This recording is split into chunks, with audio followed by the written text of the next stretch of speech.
बघा next question. A particle starts from rotating from the rest and its angular displacement is given by. Angular displacement आपल्याला काय करायचं, त्यांनी जसं दिलं तसं करायचं. Theta is equal to t square by 4t plus t by 5. Then the angular velocity विचारलं काय, अँग्युलर वेलोसिटी. आणि अँग्युलर वेलोसिटी त्यांनी दिलंय ना, त्यांनी ओमेगाची व्हॅल्यू काय घ्या म्हटले, त्यांनी डी थीटा बाय dt घ्या असं बोलले ना त्यांनी. बोलले बघा. At a time at the end of A 10 second. Time घ्या किती म्हटले, टाइम किती घ्यायला त्यांनी 10 सेकंड. काय तोच तर प्रश्न आहे.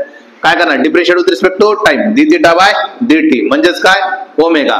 याचं काय होऊन जाईल 2t बनेल ना, 2t डिवाइड बाय काय 4t प्लस किती, याचं किती होऊन जाईल 1/5 बनेल ना. याचं काय होऊन जाईल 1/5. आणि टी ची व्हॅल्यू किती घ्यायला लावली तिने 10 घ्यायला लावलं. मग मी काय केलं 2 इंटू किती 10 डिवाइड बाय काय 40 इन प्लस काय करायचंय 1/5. हा 0 गेट कॅन्सल. बे कमी बे दुने 4 म्हणजे किती 1/2 प्लस 1/5. काय करा क्रॉस मल्टिप्लाय करा. 5 प्लस किती 2 डिवाइड बाय काय 10 म्हणजे किती 7/10 म्हणजे किती 0.7. युनिट कशामध्ये येणार आहे रेडियन पर सेकंड. युनिट कशामध्ये 0.7 रेडियन पर सेकंड. Option number 1.